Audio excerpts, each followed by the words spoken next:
Okay, so thank you so much for being here. Firstly, really happy to have you as as the first guest on this new little um this new little project that's really aiming to give give a platform for the plants, give more of a platform for the plants and more of conversation around all of the different ways that all of these plants can help us in the form of Dieta. So today we're talking about Noya, which you're the only person I know who's dieted Noya. It's not so common to hear of people dieting Noya, at least I guess for me. Just a few words about the tree before we begin the interview, just for anyone who doesn't know.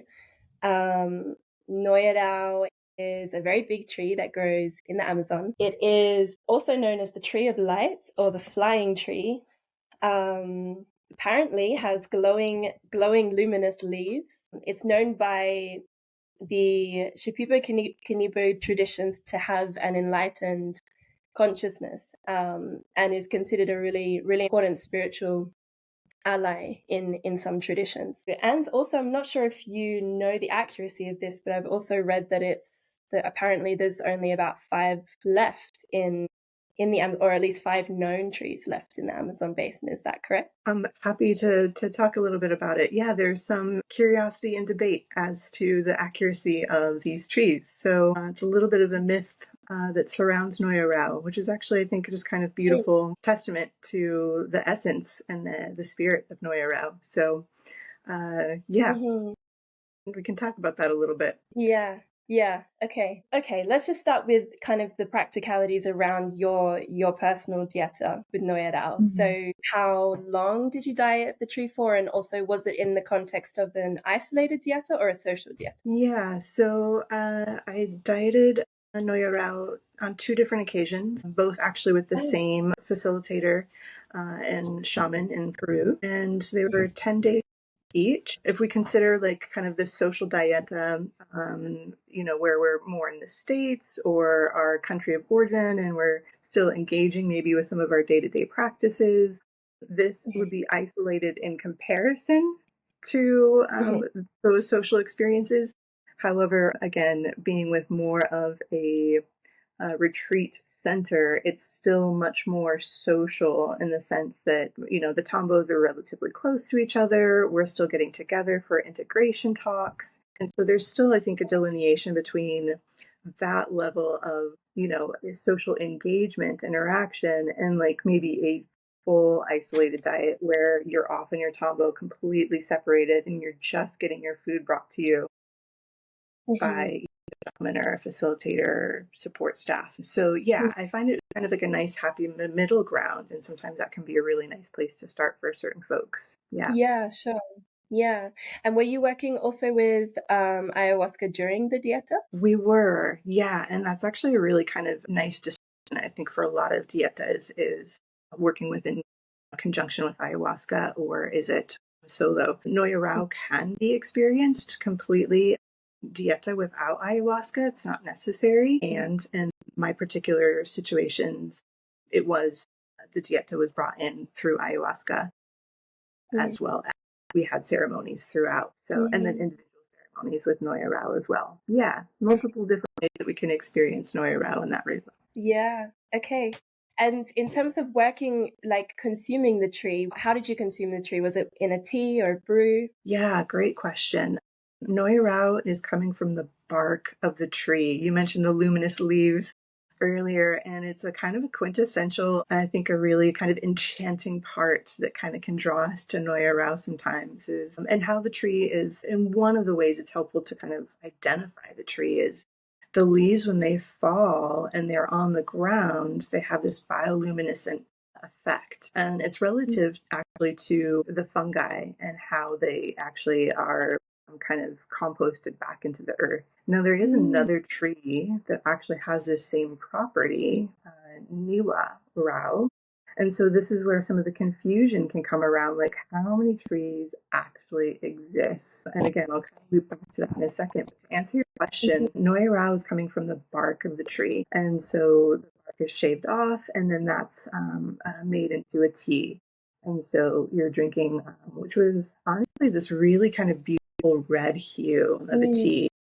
uh, not actually a whole lot of taste or flavor, at least from my palate. And I think it kind of, again, speaks to this mystical property of Noya Rao, which really invites us to bring a lot of faith and trust into this presence. It's this really this kind of omnipresent tree uh, essence, so to speak, Mhm. where there's this myth of, does this tree actually exist? Even the five are in question of, is this truly Noya Rao? It was actually not on the planet. We couldn't find this tree for a period of time. And there's this belief, especially within the Shipibo Kanibo people, is that this tree has come back to Earth at this time because of the deep, deep need, or the discovery of this Mhm. tree has been revealed for us because of the need on the planet at this time. So again, all of Mhm. this mysticism that kind of surrounds Noya Rao and its existence, as well as even again when you're consuming or dieting it, is it's a very ethereal essence in many, many ways. But Mhm. yes, long answer to your question. It's a tea from the bark, and thankfully, it's Mhm. not like extremely bitter or a challenging tea to consume. Yeah, it's quite lovely. Okay, nice. And so you said you dieted twice, two separate times, with how much time in between the two dietas? Interestingly, I did opt to do those relatively close. I would say maybe about 3, 4 months max in between. It was Okay. such potent experience, and it really just opened me up in ways I was really surprised by, that my spirit was just Mhm. like, okay, I want to touch into this and really kind of integrate and bring this diet more into my reality. So yeah, it was pretty quickly thereafter I went back down and sat again. Yeah. Wow. So, okay, I'm curious why Noya? Why did you choose to diet Noya at that time in your life? And, because I've also heard things about, that it's not a diet to take lightly, it's and that it comes to you when you're ready kind of thing. And that yeah, so I'm curious like what your intentions were and why you chose to take on the big guns, so to speak. I can deeply appreciate this question, Emma. I wasn't necessarily new to the plant path, but I was new to Dieta. Noya Rao was my first diet, and I went into it as truly a total newbie. Oh. I was receiving kind of messages through my ayahuasca journeys that it was time for Dieta. And as I started kind of just researching and seeing who I felt comfortable and called to sit with, there was a retreat company that was offering Noya Rao in conjunction with somatic experiencing. And Mm. somatic experiencing being kind of the trauma resolution work that was showing up in my career path.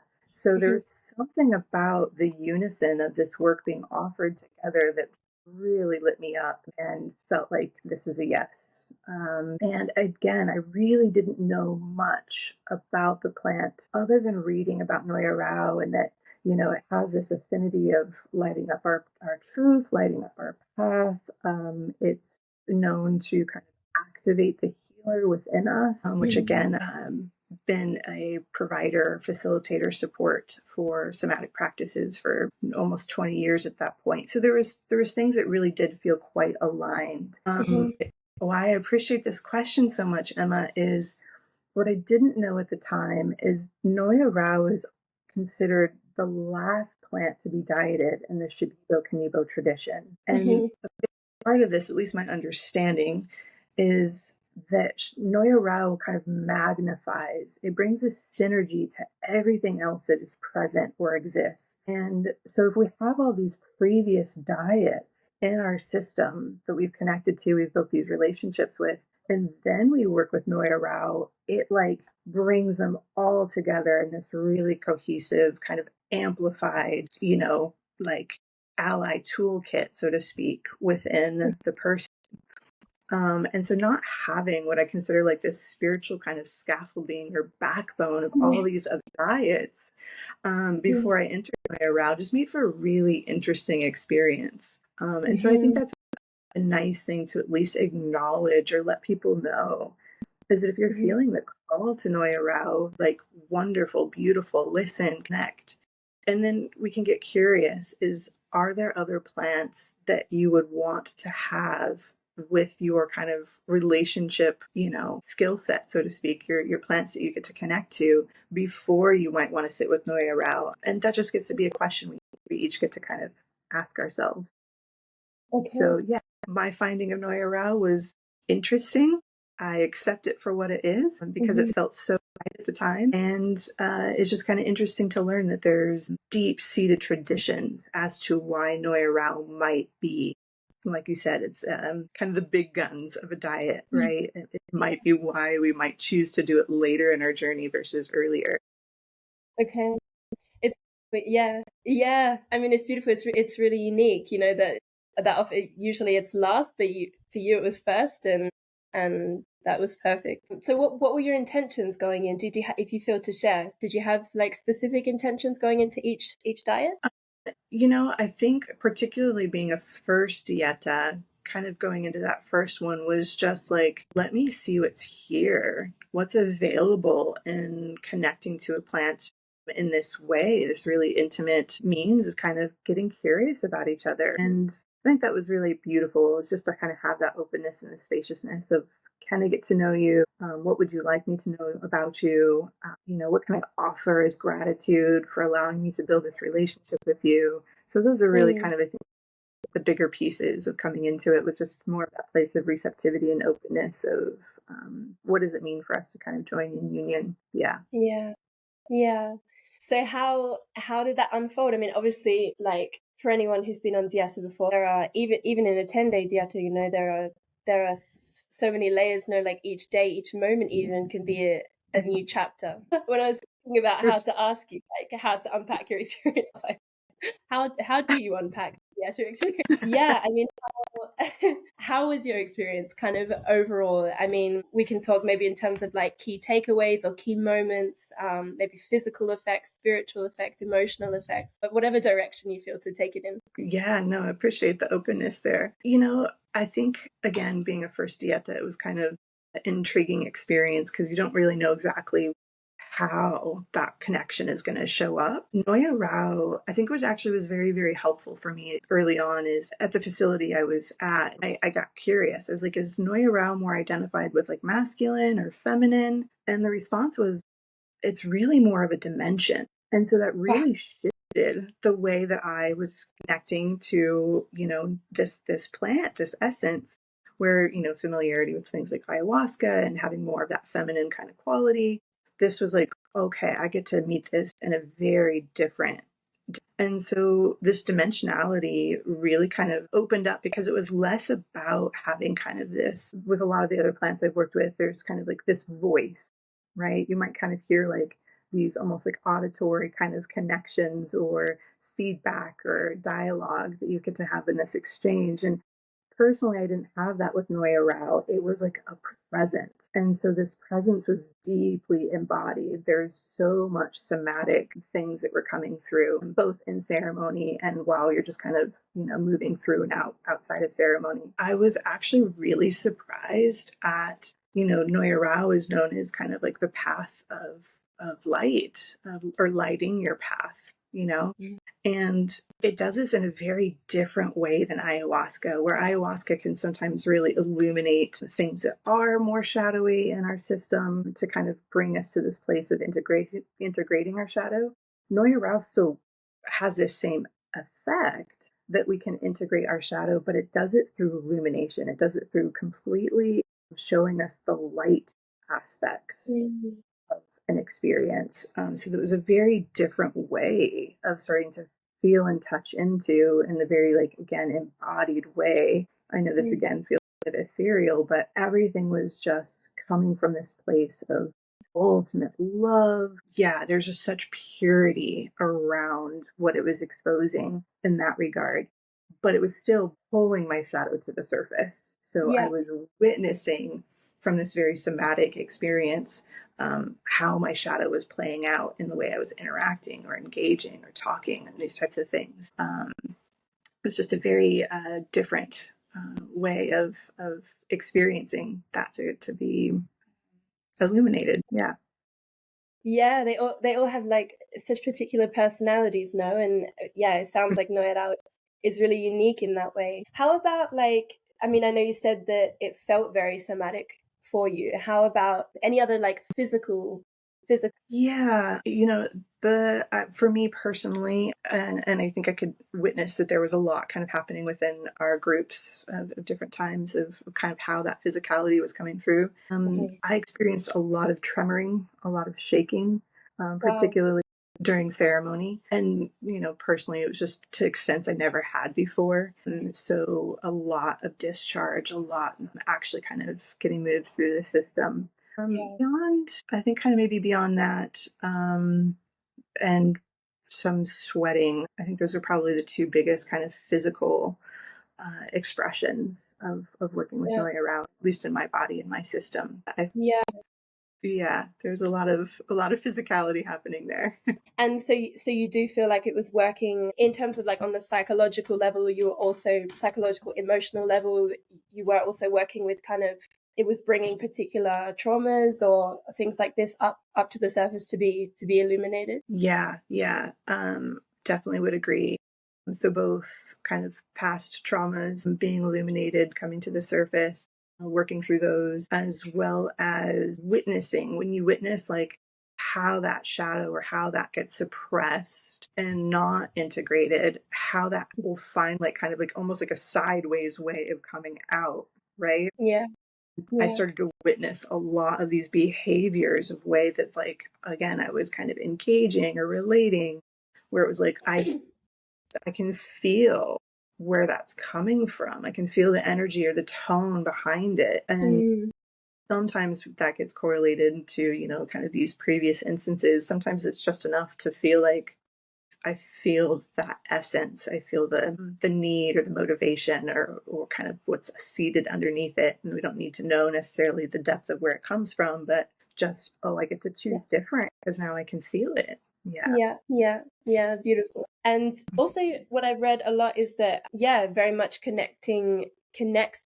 individuals who work with Noya Rao to I mean you described it as like another communicating with another dimension. So for you, how did you feel openings in, yeah, your sensitivities? Did you have anything going on in your dream world, these kinds of kind of more spiritual energetic effects of the plant? Yeah, great question. Interestingly, at least in my situation, I feel like it opened up ways that I was never experiencing ayahuasca previously to tap into dimensionality in the ceremony space with ayahuasca that I had never accessed. And it was a very felt sense of, oh, this is Noya Rao in this space. But I would say Mhm. the sensitivity of what all, if I can't even really say that because of the endlessness of what exists in that space, but the sensitivity Yeah. really shows in when working with ayahuasca of, yeah, Mm. different portals, dimensionalities, spaces. Again, very energetic, felt, experiential, visual, kind of all of the above in that regard. But that's where it was the most Yeah. pronounced, was in ceremony. Hmm. Mhm. Yeah, I would say in the day to day, coming back, like integrating into kind of your default world, so to speak, was where that sensitivity carried over. And so feeling a bit more into, and this I'm sure is so relative to each individual, but for me, it was a lot of starting to recognize like where I might really be questioning if I'm a no. I Mm. have more kind of that people pleaser tendency, more kind of that like perfectionistic, just wanting things to just, I'm a yes person in many ways. And so that Mm. was a big sensitivity was showing up when I re-entered my world, was starting to really feel, and this is I think kind of that somatic essence too, but very energetically, like something's here. Something's here to be looked Mm. at, to be processed, to be with. And so those are places that I don't think I felt really at all, if I'm honest, prior to working with Noya Rao. It really started to bring that to the surface for me. Wow, that's amazing. And that sensitivity kind of carried on after the dietas were finished. You were able to kind of maintain that. Definitely. So I joke, I'm 6 years since my last Noya Rao Dieta, and I still feel these cues of like, whoa, hold on, let's get curious, right?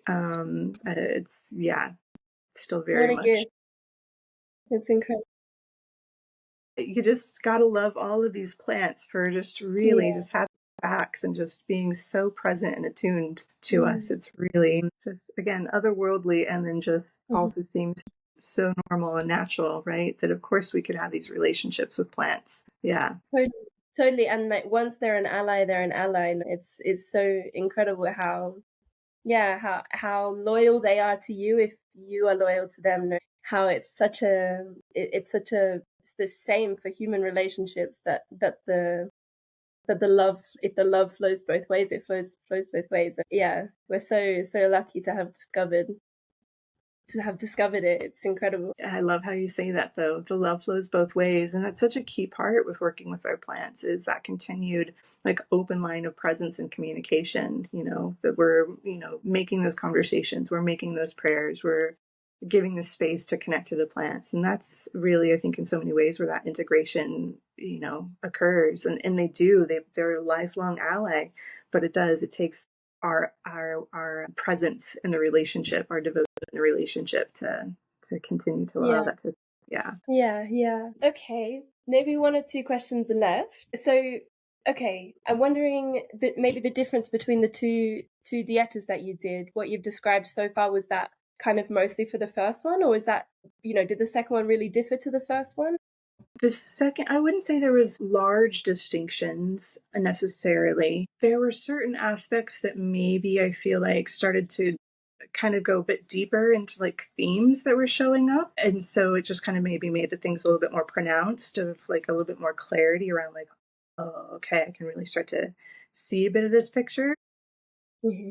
And what I really could say of anything is, and this was such a good lesson, and it's definitely one of humility for sure, is I mentioned earlier, like that first dieta, which was, again, first dieta for me, opened me up in such ways. I was enthralled. I was absolutely like, oh my gosh, this is incredible. I want more.